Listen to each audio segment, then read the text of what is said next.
Bonjour, dans cette vidéo nous allons voir comment utiliser les propriétés caractéristiques du parallélogramme pour effectuer des justifications, des démonstrations en géométrie. Alors on va s'intéresser au petit exercice qui est à l'écran. Donc on a AOB qui est un triangle rectangle mais non isocèle en haut. On appelle C le symétrique du point A par rapport au point O. On appelle D le symétrique du point B par rapport au point O. Donc la première question, réaliser une figure correspondant à l'énoncé de l'exercice. Donc première chose à faire, donc un triangle AOB qui est rectangle en haut, donc un angle droit au point O, mais non isocèle, ça veut dire que la longueur OA est différente de la longueur OB.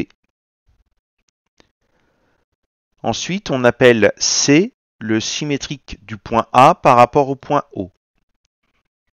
Donc symétrie d'un point par rapport à un autre, il s'agit de la symétrie centrale. Donc il faut prolonger la demi-droite AO et reporter la longueur AO de l'autre côté. C'est ça qui nous donne le point C. C'est la construction de base de la symétrie centrale. Et donc on a bien la longueur OC qui est égale à la longueur OA. Donc on complète avec le petit symbole concernant les égalités des longueurs de segment. Ensuite, on appelle D le symétrique du point B par rapport au point O. Donc même construction mais avec le point B. Donc on obtient ici un point D tel que O est le milieu du segment BD. Donc on a égalité des longueurs OB et OD. Alors dans la deuxième question, on demande de démontrer que ABCD est un parallélogramme. Donc on va tracer la figure ABCD. Donc c'est le quadrilatère qui est en rouge à l'écran. Alors pour justifier que ABCD est un parallélogramme, il faut utiliser une des 4 propriétés caractéristiques du parallélogramme, mais pas n'importe laquelle. Il faut utiliser celle que l'on peut affirmer en utilisant les informations de l'énoncé. Donc on rappelle déjà quelles sont les 4 propriétés caractéristiques du parallélogramme. Donc les côtés opposés sont parallèles, les côtés opposés ont la même longueur, les angles opposés ont la même mesure, et les diagonales se coupent en leur milieu. Alors, dans l'énoncé, on n'a aucune information sur le fait que les côtés opposés sont parallèles. Donc on ne va pas utiliser cette propriété caractéristique-là. De même, on n'a aucune information sur les longueurs des côtés. Donc on ne sait pas que les côtés opposés ont la même mesure. Ce n'est pas une information fournie par l'énoncé.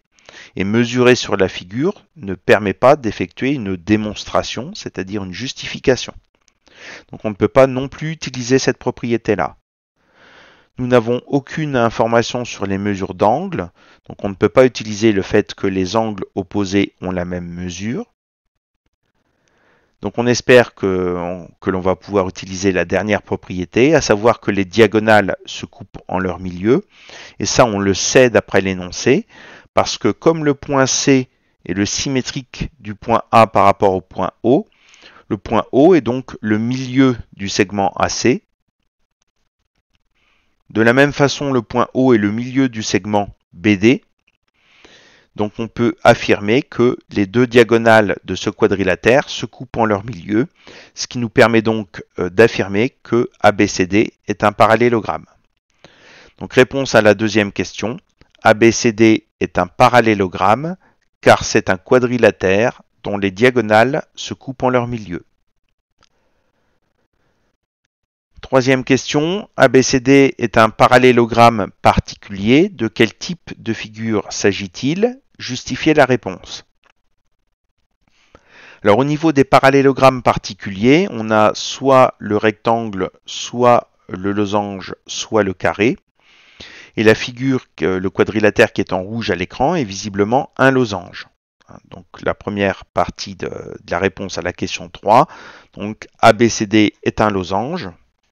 Maintenant, il faut justifier pourquoi. Donc, on sait déjà qu'il s'agit d'un parallélogramme. Et d'après la leçon, Donc on a deux possibilités pour qu'un parallélogramme soit en plus un losange. Soit on sait que ce parallélogramme a deux côtés qui se suivent de la même longueur, soit on sait que les diagonales du parallélogramme sont perpendiculaires. Dans cet exercice, nous n'avons aucune information sur les longueurs des côtés, donc on va pas pouvoir utiliser le fait que deux côtés consécutifs ont la même longueur. En revanche, on sait d'après l'énoncé que les diagonales sont perpendiculaires, tout simplement parce que AOB est un triangle rectangle en haut. Donc c'est cette propriété-là qui va nous permettre de justifier qu'il s'agit d'un losange. Donc ABCD est un losange car c'est un parallélogramme dont les diagonales sont perpendiculaires.